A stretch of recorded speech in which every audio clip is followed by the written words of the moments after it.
Hi. So I have a special presentation for you. It's about working through emotions, and the presentation today is called Hitting a Brick Wall. So I am not a psychologist, psychiatrist, or anything like that. I am very interested in ancient traditions and explaining the way the mind works and using the ancient philosophies to help us do personal work and process emotions and learn from. So let's get into it. This is drawing from personal experience and practices that I've learned to quit smoking, quit drinking, become a healthier person in multiple ways and holistic wellness. So let's get into it here. Okay, if you've watched any of my presentations before, I love to use pictures along, obviously, with written and spoken word to convey an idea or explain a concept. And this one, I'm going to start out with this wonderful quote. The journey to self-love and self-acceptance must begin with self-examination. Until you take the journey to self-reflection, it is almost impossible to grow or learn in life. So a lot of this responsibility is on us. And counseling and therapy and psychiatrists and psychologists, I've been to all of those things, and they can work. However, you have to be ready for them to work. And so, in order to be ready for these other modalities to work, we still have to do the work on ourselves, right? So, I just love this piece of art. It's so beautiful.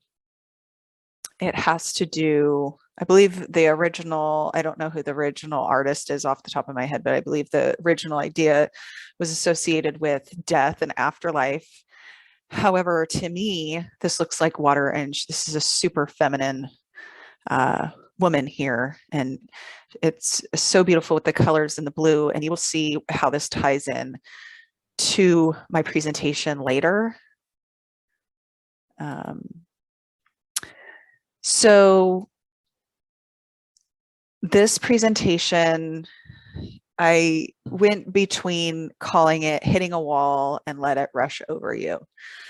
I originally titled it Let It Rush Over You, but I might change it to Hitting a Wall. That might be a little bit more catchy for the interwebs. But it's about accepting emotion. And the more we fight against our emotions, the more we are going to feel like we're hitting a wall in our relationships with ourselves and with other people. So one experience that inspired this presentation was the practice of not fighting against negative emotion and letting it come. A lot of times, maybe we're not in a space where we feel safe to cry or to sit with our emotions. So we hold them in, and making that space, if you can do it right away, like right as you're feeling the negative emotion, to go and take advantage of that in a quiet place. If you're in a place where you can do that, that's worked best for me. If I can just address it right then and there, I'll stop trying to say you. I mean, so just compare it for me. For me, it's worked if I address it immediately, and I have the cleanest experience if I'm going through my day, have something come up or have a conflict within or with another person. I can go and I can sit and I can just let it rush over me. I get excited when those moments happen. The reason I get excited is because I know that's when my true self is raw and exposed. And a lot of my subconscious thoughts, feelings, and beliefs come to the surface. And I can address them. And the faster I can address them with that strong emotion tied to that experience, the better off I can be, and the better I can nip it in the butt. Doesn't mean it's any easier, right? Emotions can be painful. Feelings can be painful. However, we have to experience those painful emotions in order to experience joy. We have to have that contrast. We constantly push away all negative emotions, anger, grief, rejection, frustration, anxiety, worry, nervousness, grief, loss, all those very painful, disappointment, failure, all those emotions are very overwhelming and can hurt. They can hurt our hearts. They hurt here for me and in my throat. And sometimes I get headaches as a result, especially if it's included a lot of crying.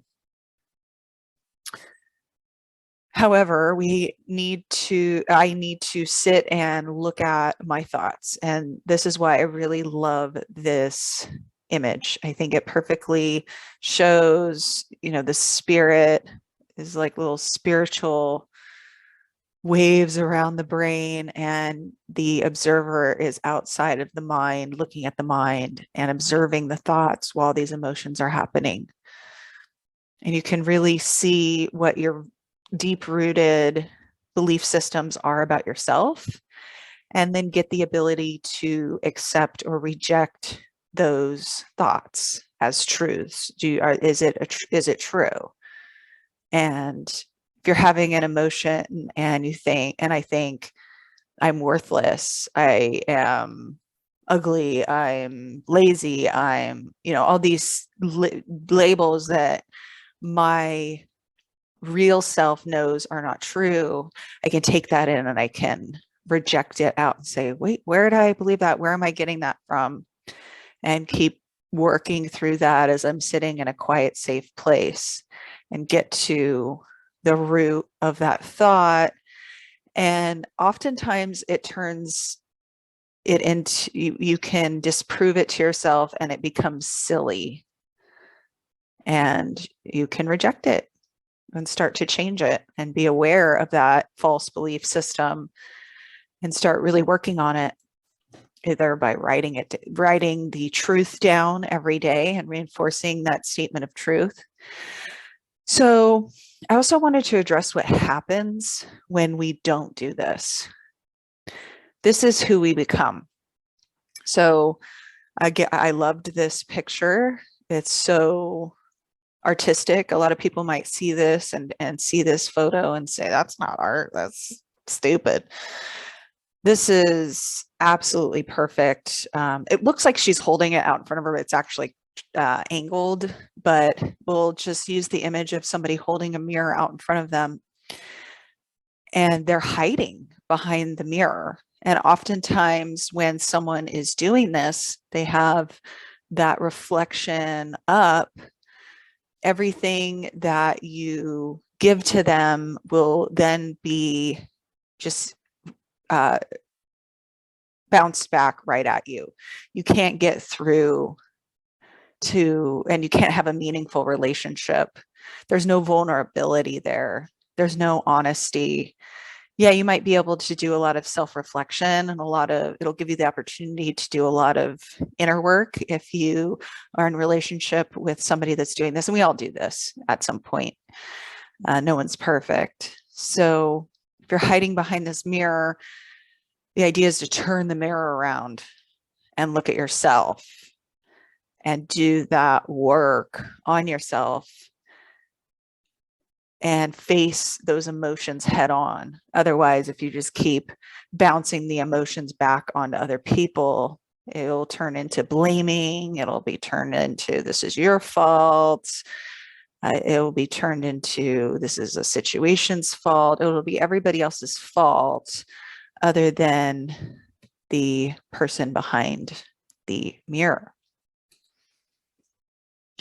So the person on the other side of the mirror is probably their inner child. As I know I don't really like the connotations that come with that term, but your true self hiding behind this wall, we'll call it. There's a wall and then there's the mirror, and you're putting on this face. And the other thing I really like about this other, I disconnected my keyboard, so I ran out of ports. The other thing I like about this picture is you can't see the person's face. They're hiding behind this mirror. You don't know who they are. They're not being honest. They're not showing you who they are. And on the other side, the real them is this. They're scared of coming out and showing who they are. Okay, so when you're dealing with a situation like this, when the person is not letting you in, then, or you're not letting people in, just be empathetic. Know that that other person, it's not personal. The projection, that mirror, that projection of mirror is not, this has nothing to do with you. It's everything to do with them on the inside. And this is probably what it's really going on, lots of fear.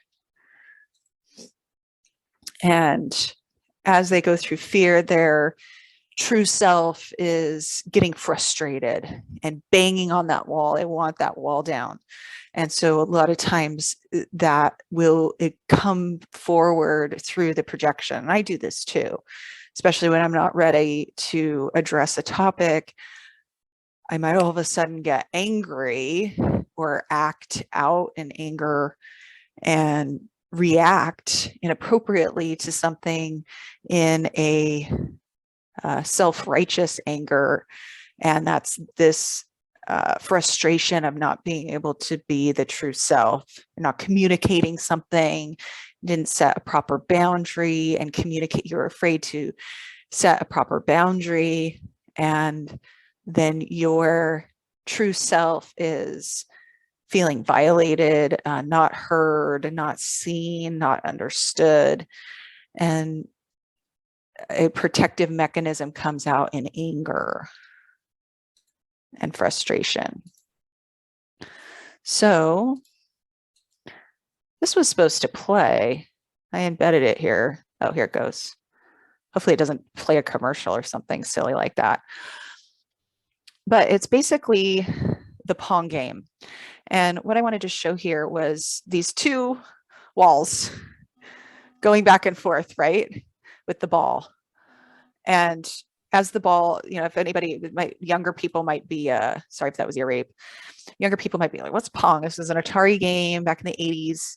And it's two little mini walls going back and forth and a ball going, you know, hitting each of the Pongs.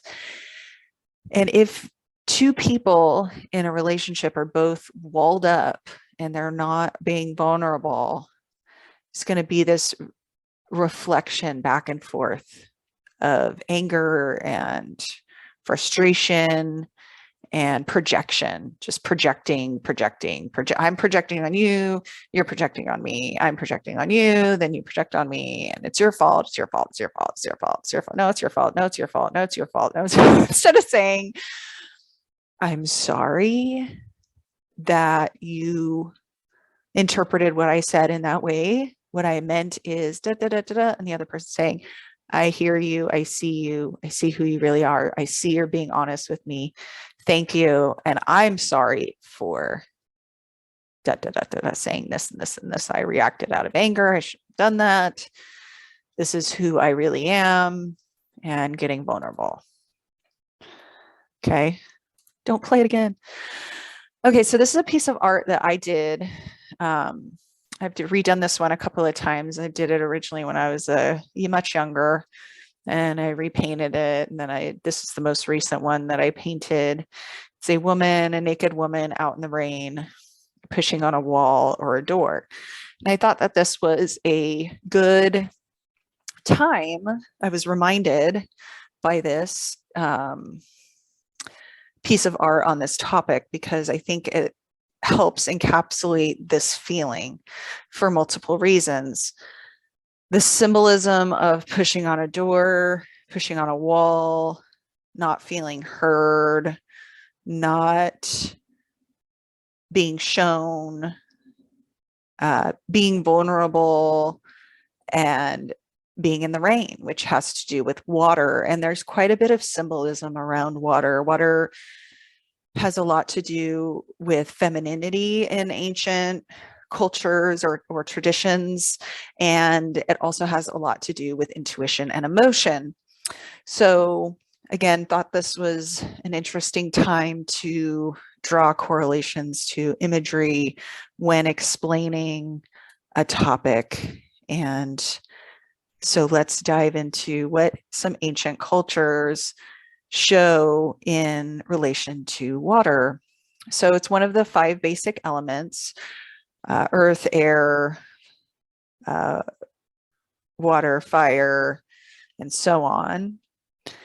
Associated with emotion and intuition. In alchemy, it's the downward pointed triangle, which is tied to femininity and often thought of as like a womb, right? It's a cup that's catching things. So that's a lot of times symbolism as a womb. And then the male symbol is an upright triangle for multiple reasons. And then in tarot, there is the suit of cups, which symbolizes water, often tied to intuition in that suit, emotion, and interconnectedness of all things. It often is tied to clean, washing away, renewal, and transformation. Similar in the Bible, you're baptized to wash away your sins, right? Astrology, a lot of the astrology symbolism around water and the water signs have to do with reflection, so like self-reflection, motion, which could be emotion, creativity, and fertility. So I wanted to talk a little bit about the process of when I'm dealing with a negative emotion, what I've done and what worked. And I did touch on this a little bit earlier, but perhaps I didn't say it in a concise way, is that literally sitting down in a grounded area, barefoot, I find to be the best. In a quiet place outside is preferable for me. Some people may only be able to have a safe place in a dark closet somewhere. This all is dependent on your situation and what's available to you, or in the car. I've even done this in the car, obviously not sitting, cross-legged. However, I've found that being outside barefooted is grounding, and I feel more connected to everything and more in a open mind. It helps with my open-mindedness. It helps with my humanity. I am in a place where I realize I am not the biggest thing on this universe, right? I'm just a part of it. And whatever problems are going on with me when compared to the universe or God, it's nothing that he or the universe or whatever you want to use. I use God. There's nothing that God can't handle. So letting go of that and the fear of the emotion, just saying, okay, emotion, come at me. I'm ready for you. And just letting it go, letting it come, let go and let God, right? A lot of times people associate that with let go of control, like stop trying to control everything. And that's true. But I think of it as like, let go and let God, let the emotion, let the fear go, and let the messaging come in. Let the thoughts happen. Let your mind chatter. Let your emotional sensations happen. You're not going to die, right? And I think I said that here. So sit in a quiet, safe place. Allow the emotions to come. You're not going to die. Emotions can hurt.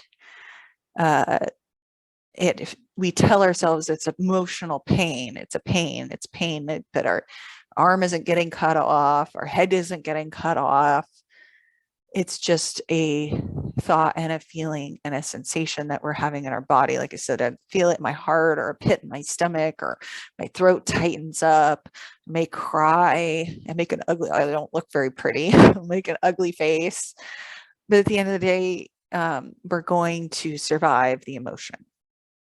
So stopping the fear of the emotion. Oftentimes the fear of the emotion is worse than the actual emotion, and just delays it and delays it and delays me moving past it as an obstacle.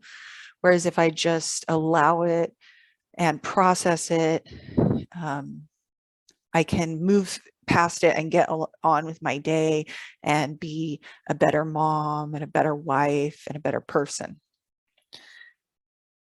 And prevent depression, right? If we suppress it, we have that fear of that emotion and really suppress it, for me, I can become depressed and end up in bed. And then I become angry with myself. A lot of people, I've heard someone describe depression as self-directed anger, where you're actually turning your anger in on yourself instead of at another person. So you're almost like punishing yourself, and you get more depressed because you didn't do anything, and you feel more worthless. And it's just like that again, the cycle, similar to anxiety, getting anxious about getting anxious, right? The fear of the emotion isn't going to help us in getting to what we want, which is getting over the obstacle that's producing that sensation and using it as an opportunity for growth. So let it flow, let it come over you. So again, flow, you notice the water. That's why I put pictures of people meditating on a rock with just letting the emotion flow over. And as the emotions are flowing, as you're allowing them to just come in, observing your thoughts as much as you can. Sometimes the emotions are so intense, I may just be crying, or I may just be feeling my emotions. But when the flood subsides, observing my thoughts can really help.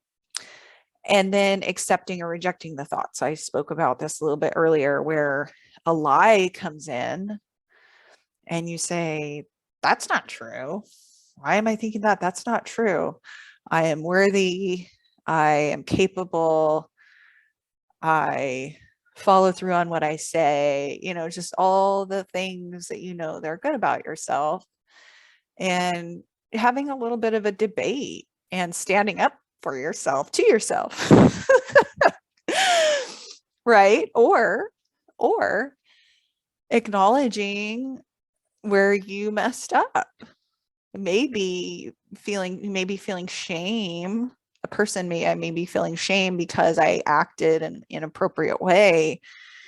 And in that moment, acknowledging that is the case, may be the case, and deciding what sort of action I can do to make up for that or apologize to the person. How can I clean my side of the street? If it was something that I'm having a negative emotion because of an action that I did, working on how to make an amends, right, with myself and in the relationship. Okay, finding the truth and sitting with the truth. So a lot of times for me, the negative emotion is tied to head trash. So combating the head trash, being my own best attorney to the judge in my head, and winning my case against myself and standing with the truth and let it be and let it stand. Okay. Take action if needed. So if it's something that I failed or I didn't follow through on in the way that I had expected to be able to accomplish a goal, and I'm feeling shame about that, how can I adjust and make a new goal and make it maybe more realistic? Was it unrealistic? And how can I adjust that goal to make it I mean, a lot of times it's just needing more time. We need more time. We need to learn a new skill. Okay, I was trying to learn a new skill in this way. Maybe I need to try this other way. Maybe the program I was using was wrong. I need to try a new technology. What is it?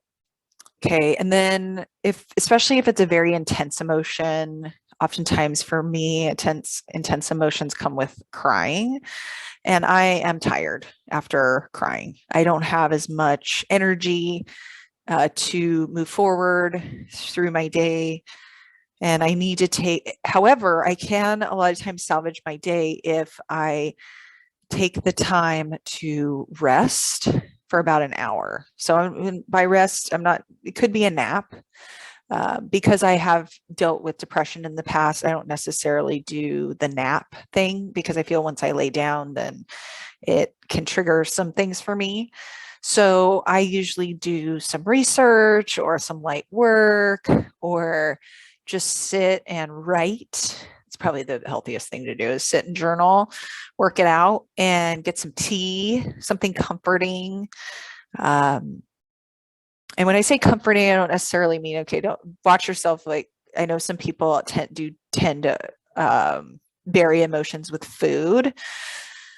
So be mindful of that as well. If you're going through this process and you're identifying rest or dealing with an emotion with food consumption, certainly be aware of that. Maybe this is my cigarette habit. Like I said in the previous presentation, I still use straws because I'm an ex-smoker and I just like straws. So it's somewhat of a remnant of my behavioral addiction to cigarettes. I no longer have the desire to smoke. However, I still have these artifacts from my previous ways that they don't hurt me and I still like them. So I haven't found a need to get rid of it. So drink filtered water, stay hydrated. Obviously, if you're crying, you're exerting some fluid, make sure you're getting that fluid back in your body, maybe even some salt in your water. Tea, like I said, with lemons, vitamin C is super hydrating, and that will most likely help with your recovery from an emotional event. Do remember emotions cause a lot of chemical reactions in your body, and it can be quite exhausting. Focus on self-care. So recognize that you have gone to battle for yourself and with yourself, and be proud of yourself. So the last time I did this, I sat there and of course I cried. Because like I said, it was very intense. So I cried. And then I was through the emotion and then I started crying again. I'm like, why am I crying now? And I said, I'm so proud of myself. I'm so proud of you. This is amazing. Look at you. Look at how clean you are right now. You're clean. You're perfect. It's almost like a reset. It's like sitting and asking for forgiveness.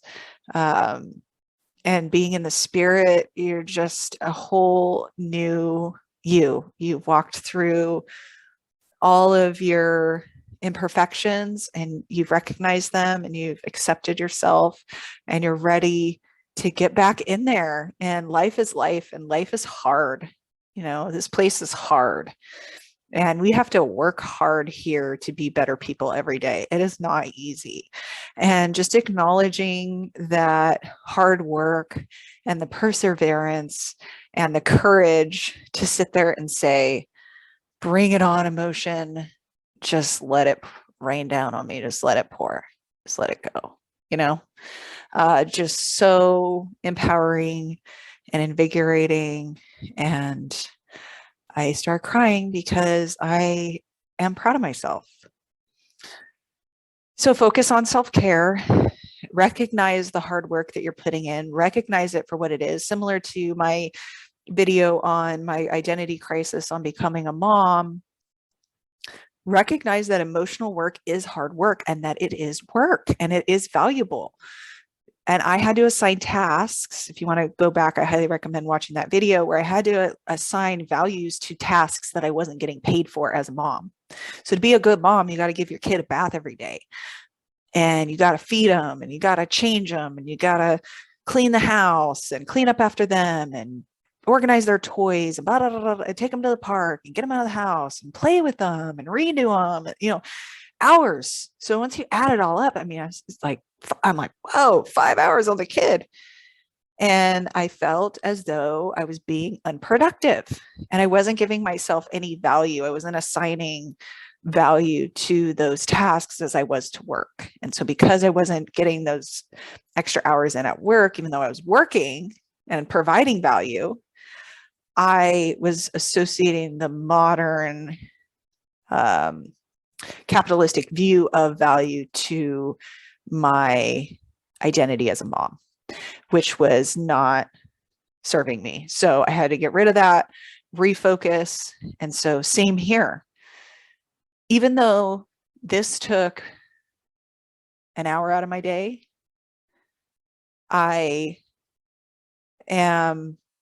it is hard work and it is valuable and it's going to serve me in the future because I learned from the experience.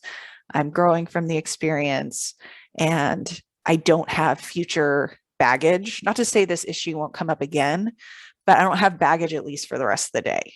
Might come up again tomorrow. Maybe, hopefully if it does, it's in a slightly less intense way and I can continue to chop away at it. Okay. Get outside in the sun. The sun, I don't know all the chemistry reasons why this works, but just being out in nature, like I said, being grounded, get water, taking a shower. There's grounding effects from water in the shower, get in the pool. Some people like ice baths, talk about an intense way to make yourself meditate. If you want to forget about your life for a few minutes, get into a bucket of ice, pour some ice in the bathtub, take an easy walk, enjoy nature. Okay. Get gratitude, get grateful for this beautiful place we live. So self-observation brings a man to realization of the necessity of self-change. In observing himself, the man notices that self-observation itself brings about certain changes in his inner processes. He begins to understand that self-observation is an instrument of self-change and a means of awakening. Okay, so in order to be more of a conscious person, we have to be conscious of what's going on in the world around us and conscious of what's going on internally. I would argue that it's more beneficial for everyone if you focus on yourself, right? Knowledge of of our own psychology and how we uniquely interact and react to inputs from the self. So that could be inputs like your own baggage, your own self-talk, your own stories that you're telling yourself that isn't serving you. Those are inputs, and how you're reacting to those inputs, how you're reacting to other people, whether it's verbal, physical, environmental, the environment you're in, your house is dirty, freak out. Okay, so I had to pause. The child needed a snack. So there we go. I think we're good with this. One of the items that I thought about too um, was coming at self-care is, so the connotations around self-care, I don't really think are that great. They're kind of this woo-woo. I think it's false spiritual teachers have used the term too much. So maybe there's some bad connotations with that term. But you looking at yourself with love, going through this process with love and care for the self in mind, rather than punishing the self. Okay. So there's anything can be used for good and anything can be used in a bad way or in a false way. So for instance, fasting can be super healthy and so good for you. And that's why like so many people are so excited about fasting, fasting this, fasting that. And it does all these things for insulin resistance and people get super excited about it. What is anorexia? Right? So how can fasting be good and anorexia be bad? How is that possible? Well, it's possible because of the way the mind, the way you're approaching the fasting. If you're fasting out of self-care and love, then it can be good for you.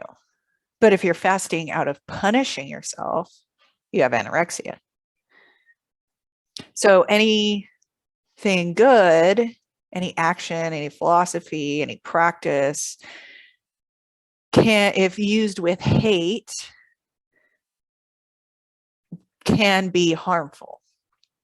Any practice used with love can have an amazing outcome, right? So as we're doing the self-reflection, gotta be, have the heart. And that's why a lot of my previous slides and other presentations had the heart and the brain, right?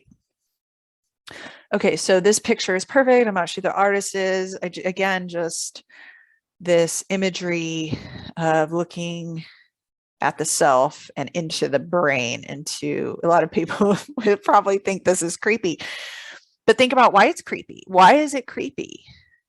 Well, the face is off. That's probably one.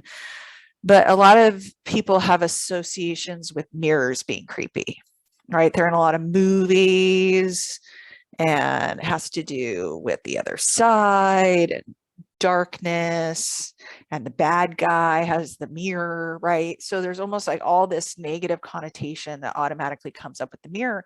And I know there are people out there that don't even look in the mirror, like don't even physically look at the mirror, won't look at themselves because they feel so much shame when they look in the mirror. So coming to a place of self-acceptance and self-love and getting to a place where you can look at yourself in the mirror every day, literally look yourself in the mirror and figuratively look at your brain and the thoughts and the chatter in your mind and catching lies in the chatter, lies to yourself, lies about yourself, lies that you're not worth it, lies that you don't deserve this or that, fears, all that stuff.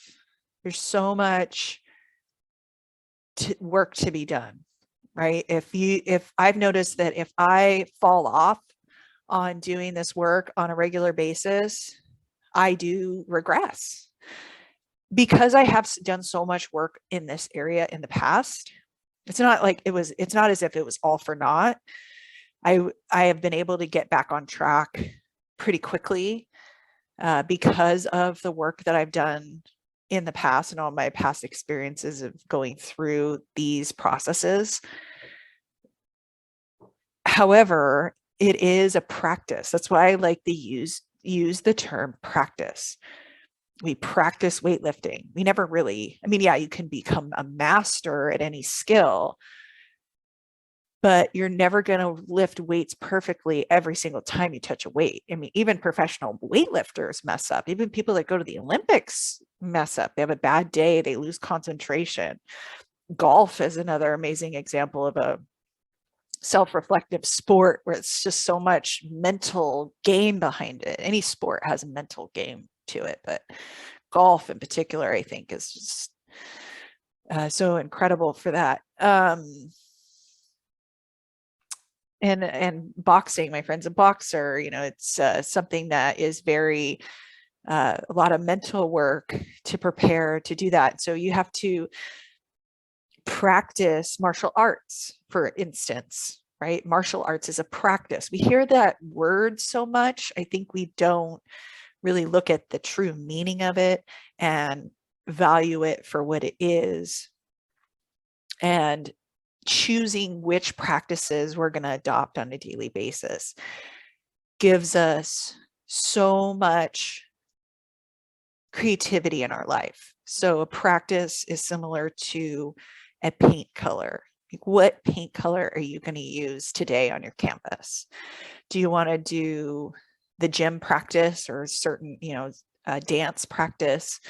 Do you want to do a writing practice? Do you want to do a gardening practice? Do you want to garden? So you're going to have a practice around checking on your garden, you know, on a regular basis, right? Or it's going to just wilt away and die. Are you going to have a dietary practice? Are you going to practice putting in a certain foods in your diet? Obviously, it's not going to be perfect every day. Again, people look at a diet and they mess up for 5 minutes out of a 24-hour period. Oh, the diet's gone forever. It's not gone forever. You messed up on one thing. You didn't do one thing perfect. You know, tomorrow's another day. Do you know that you get a new day every day? Do you know that? You can just, the minute you have the ice cream, you can start that very next second. Like as you're eating the ice cream, you can be like, this doesn't taste that good. This doesn't taste as good as I thought it would in my head. Why am I eating it? Because I'm stressed. Oh, that's interesting. Because I don't want to talk to my boss. Because I don't want to deal with X, Y, or Z. Oh, that's interesting. Okay, I'm putting the ice cream away now, right? And working on this thought pattern. So anyway, I'm going to end that here, I think. Oh, I have a couple more slides. I'll get through these slides. I don't want this to be too long. I know you guys get bored of hearing me talk after 15 minutes or so. Control versus steering. So I talked about this the other day, and I just want to bring it up again. Life is one big creative process. We have a blank canvas every day. We can start over at any moment during the day. We can't control every single thing that happens along the way. We drive the car by steering. We can't control the road and the other drivers. So our mind is our car. We get to know the car, its capabilities, and the best way to get through the road ahead to get to the destination we choose. What kind of car do you have? Do you have a Ferrari? Is your mind a Ferrari where you just redline and run out of gas really? You don't get good gas mileage. You just go, pew! And then you need a lot of maintenance. I'm feeling like that's kind of like my brain nowadays. Or are you a long mileage vehicle? Do you a Prius where you can go on a tank of gas for a long amount of time because you're getting really good gas mileage, but as long as you go 65 miles an hour and don't stop a lot. Are you an off-road vehicle? Do you do better just going, making your own trail everywhere? And so we have to understand what kind of car we have. So in order to do that, you have to do the self-reflection to get to know yourself, right? Are we taking the scenic route, the freeway, the side streets, or avoiding traffic? So when looking at where we're steering our mind, are we going to go the fastest route? We have choices on how we're going to get there. Do we want the fastest route, or do we want to take the scenic route? We all have our reasons. It's not that one is better than the other. They all have advantages and disadvantages to each route we choose, but we get to choose the route.